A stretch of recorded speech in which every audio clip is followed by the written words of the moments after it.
My God, what would happen? What would happen if blacks as a people would begin to overcome the obstacles that sociologically and politically and economically limit us? What would happen? What would happen? Just think for a minute, y'all. A world devoid of poor black people. Can y'all imagine that? A world devoid of poor, troubled blacks.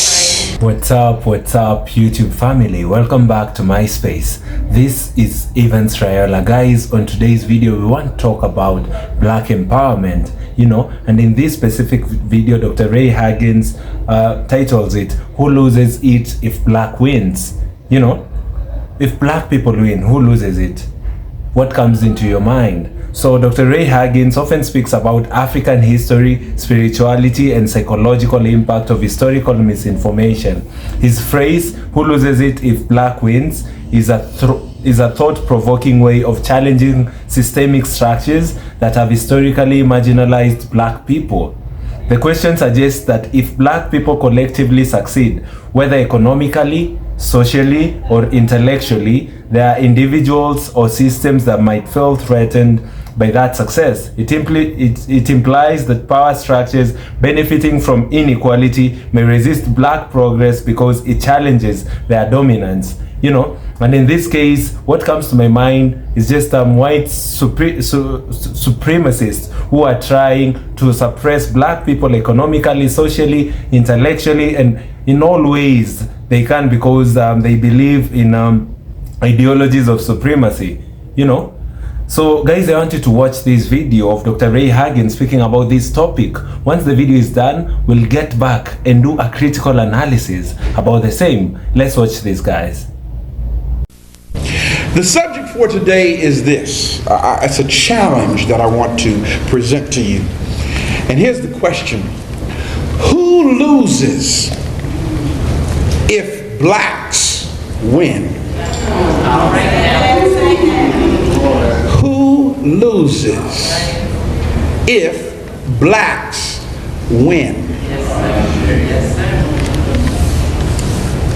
After a careful, intense, analytical probe into the devices that have been strategically put in place to secure the perpetuation of our condition as black people in this society, I've come to the conclusion that it is not, I repeat, it is not in anyone's interest for blacks to ever leave the sinkhole of poverty.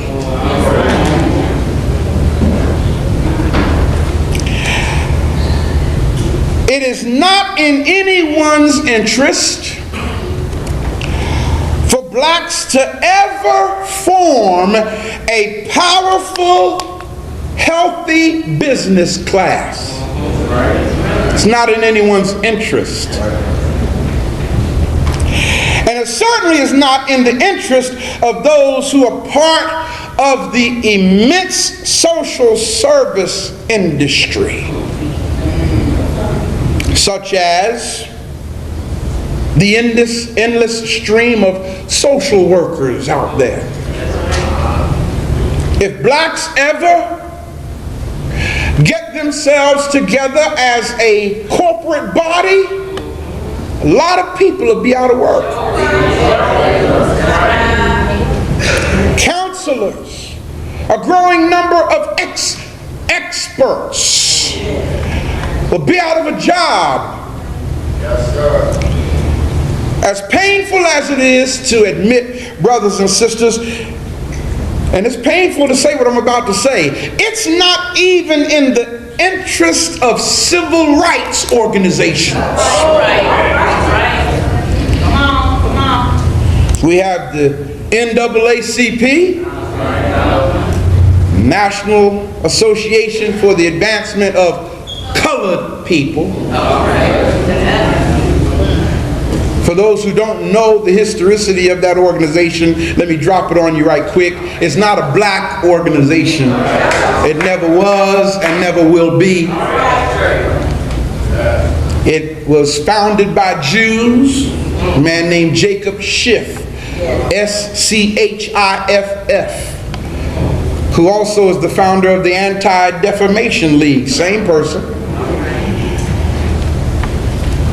It was founded by Jews, it's owned by Jews, and it's still run by Jews.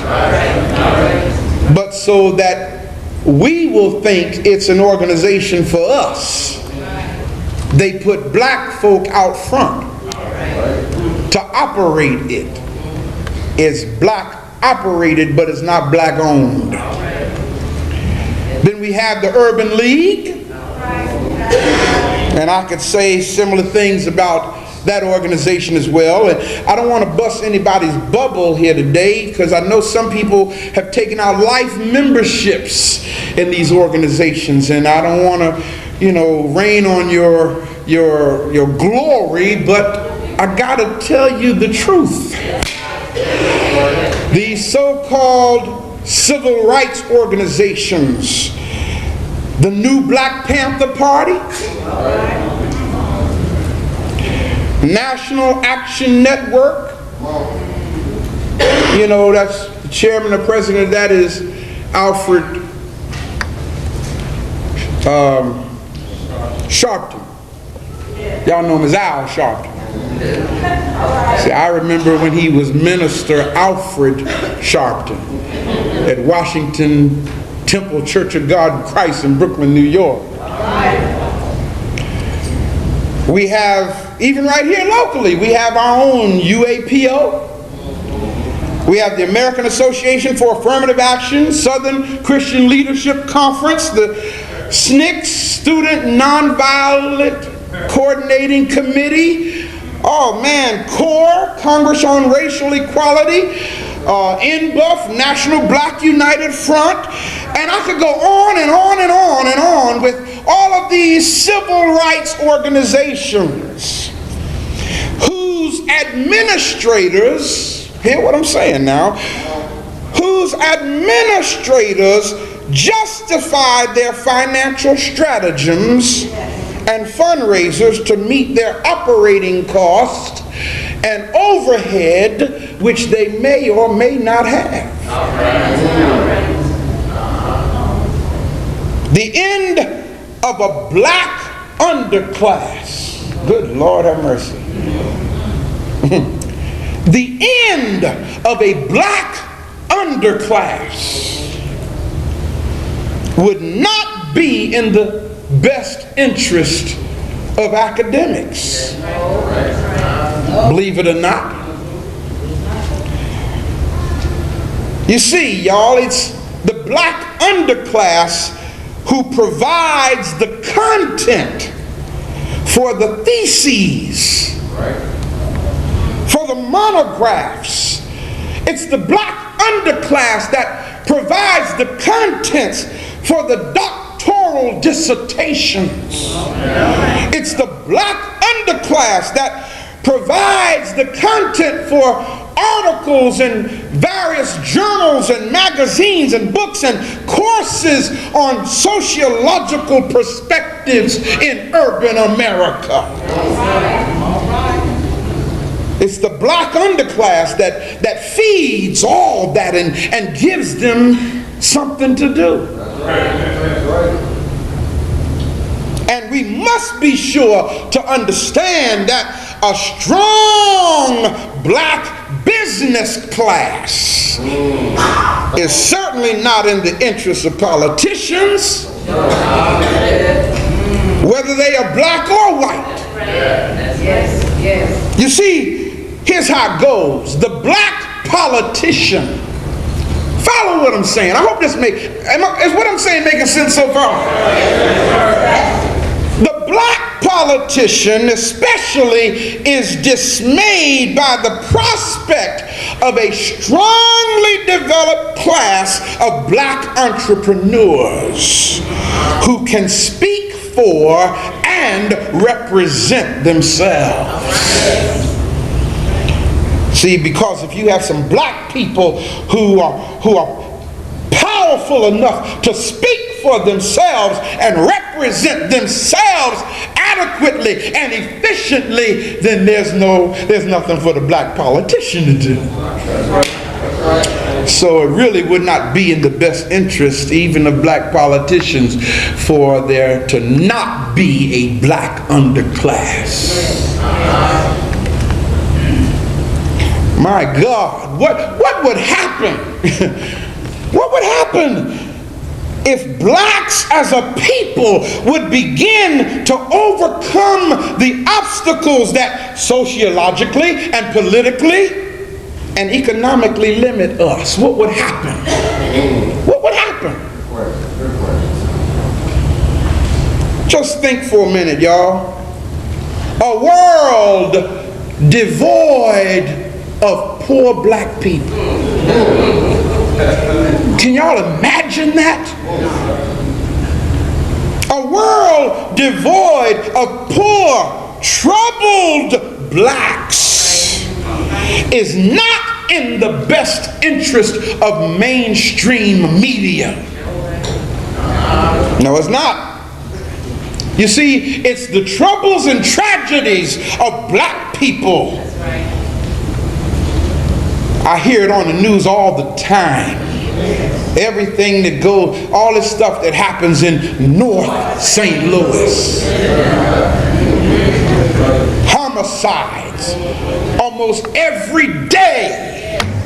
Our troubles and our tragedies provide the most tantalizing morsels for the nightly news.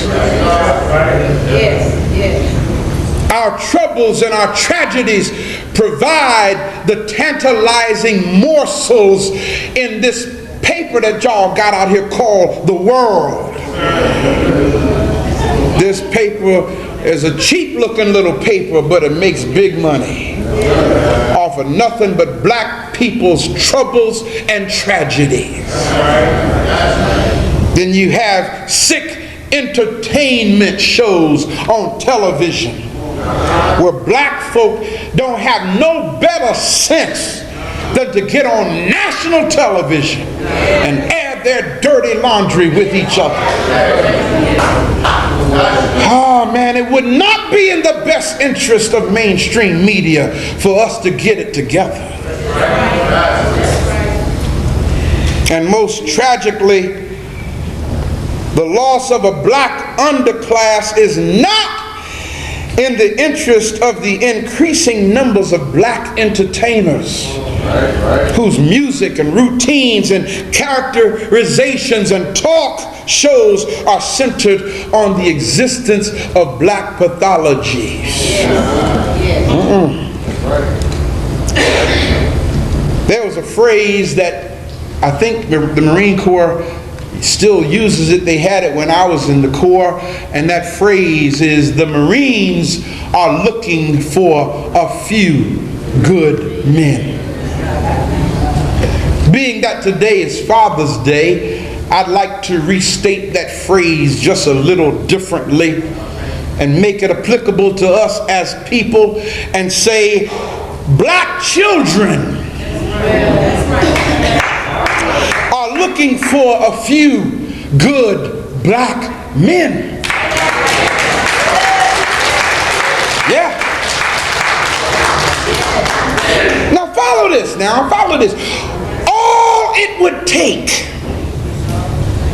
to begin the reversal of our community's decline are a few, not a whole lot, just a few good black men.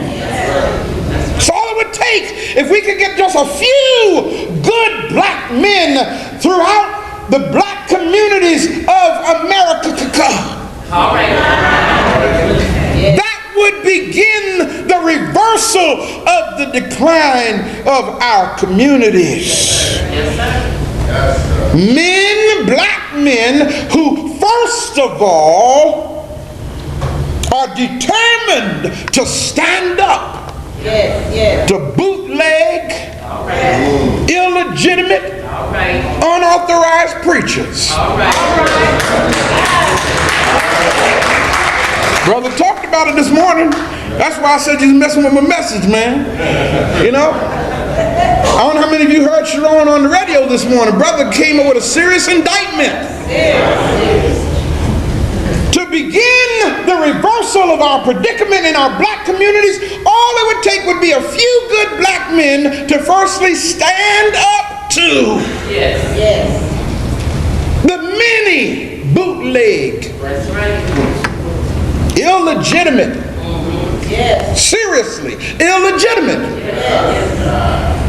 unqualified, inexperienced, miseducated, unauthorized preachers in the black community. Now I know, don't get me wrong, I know that there are some preachers, in fact there are a few preachers, or many preachers, however you want to say it, who are qualified. Yes, they are. And they are really concerned about the spiritual welfare of our community. So I'm not talking about those few. I wanted to share this joke on the radio this morning when Sharon started talking about the overabundance of black churches within urban America. Not just here in St. Louis, it's everywhere. And for those who did not hear the brother, let me restate what he said. He said between Lucas and Hunt and Kings Highway, is that what you said, right? Those between those streets on Martin Luther King Boulevard, he counted. Is what? On Martin Luther King, right? On Martin Luther King Boulevard here in St. Louis, for those who are listening around the world, between Lucas and Hunt and Kings Highway, which is approximately a 13 block distance, this young man counted 27 churches. Just on one street. And mind you, pretty much between those two cross streets, Lucas and Hunt and Kings Highway, most all of the black businesses are shut down. Only thing that you see pretty much in that area are chop suey, black churches and liquor stores. More black churches than anything, and yet our community is degraded to an embarrassing state. I'm reminded of this joke about a poor black farmer making his rounds in the field one hot summer day. God, was hot out there that day. And it seemed that the farmer, after spending so many years with his mule, plowing, poor man, he didn't have a tractor, he had to use a mule to plow that hard, parched dirt under the heat of that hot summer sun. And one day, this man, in his disgust, because the soil was unyielding, he dropped the plow. He decided he had enough of this hard work to economically empower himself. So one day he dropped his plow and looked up in the sky at that hot sun and said, "Lord, this sun is too hot. And this ground is too hard. I do believe this Negro had been called to preach."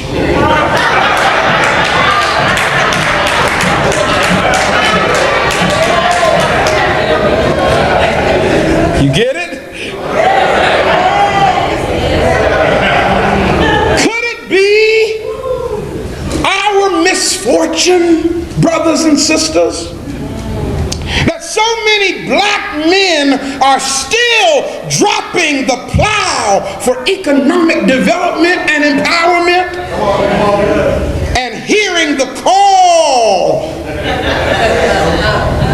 to preach the gospel rather than prepare themselves to make a difference in our community. Rather than to prepare themselves to make a difference as a father. Rather than to prepare themselves to make a difference as an entrepreneur. Rather than to prepare themselves to make a difference as an economic leader in the community. It's easier to say, I believe the Lord called me to preach. Because among black folk, all it takes is a call. That's all it takes. A call from you have no idea who. And if you listen to some of these brothers, you sit and say, Lord, who called him to preach the ministry? Our black children are looking for a few good black men who are determined to stand up to politicians. Sellout politicians. That's right. And civil rights demagogues. By the way, let me say this about the civil rights demagogues who have never been elected to such an office. Think about what I'm saying to you. Who elected them to be a civil rights leader? Who elected Jesse? That's right.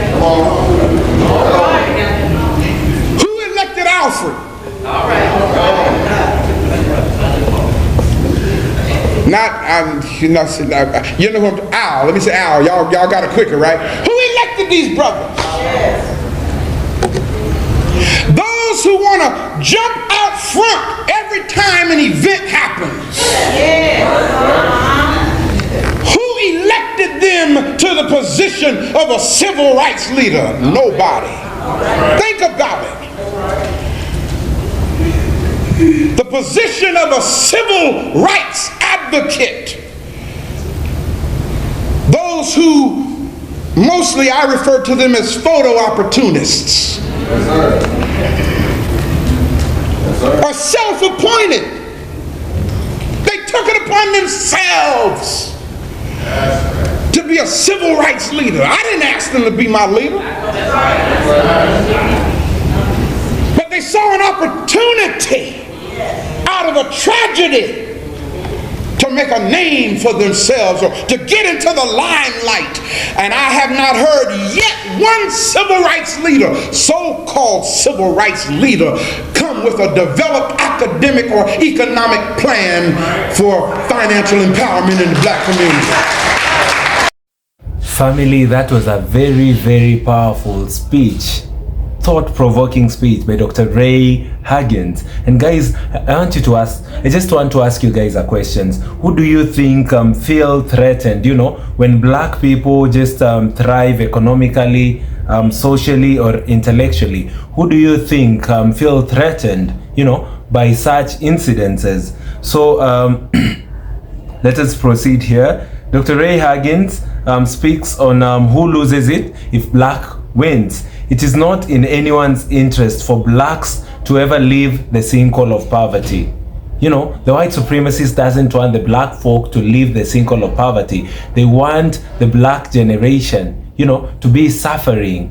They want us to go through processes of inferiority, and they also want that black people to never form a powerful, healthy business class. They do not want black people to have to just unify, in terms of business. They do not want us to have a healthy business trajectory as a folk.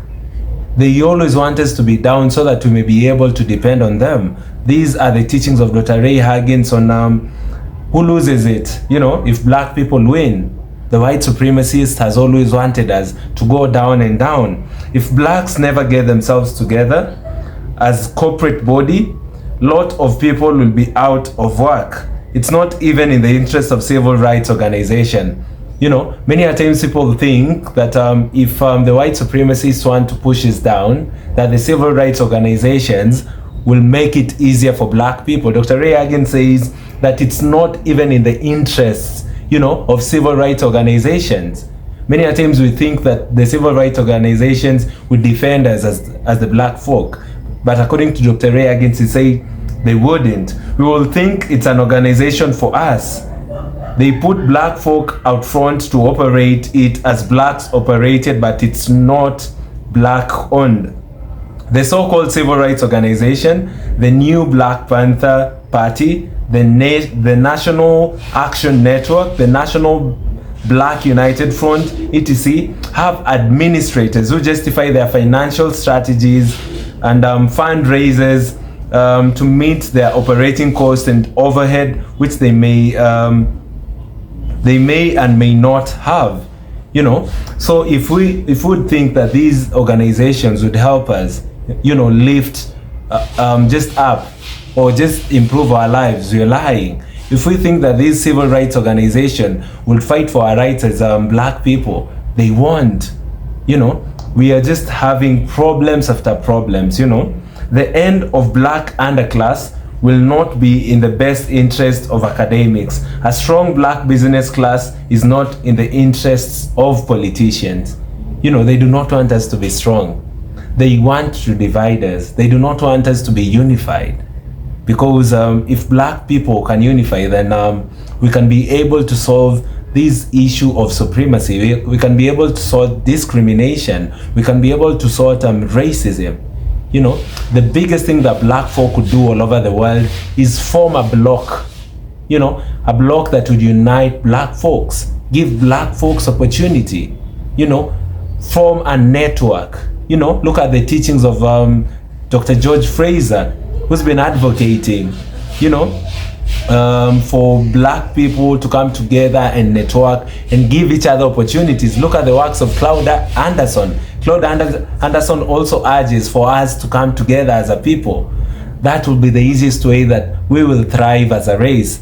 We will thrive, as colored people. Black people who are powerful enough to speak for themselves and represent themselves adequately and efficiently, then there is nothing for the black politician to do. What would happen if blacks as a people would begin to overcome the obstacles of sociologically and politically and economically limiters? What would happen, if black folks would begin to overcome the obstacles? The sociological obstacles, the political obstacles and the economic obstacles. What would happen if black folks would be able, to overcome these obstacles? What do you think would happen? There'll be a powerhouse, would be powerful people, and that's the biggest story of the white supremacist. He'll continue pushing agendas that will create obstacles for us socially, politically, and economically. They'll make it tough for us. They want employers. That's why we are just coming up with an economic solution for the black generation. When we go to school, let us study and create our own employment. Let us not wait for us to be employed. That way we can easily grow the black generation. Let us create opportunities for ourselves. We shall have solved the economic obstacle that may have been pushed against us. Then once we unite, we can be a powerhouse. We can be able to solve the social problem, the social obstacle. There won't be any more discrimination against us. We are together. We know who we are. You cannot threaten us. Our troubles and our tragedies provides the tantalizing muscles and makes white supremacists make money from black struggle and tragedies. The white supremacist has always made money. He has always improved. While we are struggling, while we are facing tragedies after tragedies. That's why it's time that we come together as a people. From a historical perspective, systems of oppression such as colonialism, slavery, and racial segregation have thrived on keeping black people disfranchised.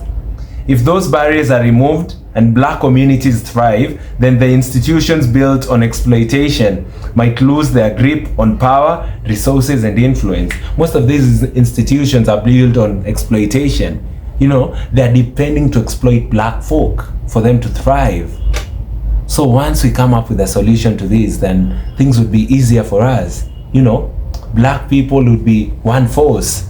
We won't be depending on people who've been exploiting us all this time. Look at what is happening in Africa. Look at the Congo, you know. Guys, let me know on the comment section below what you think about this video. You can as well like this video so that it can be recommended to other YouTube users.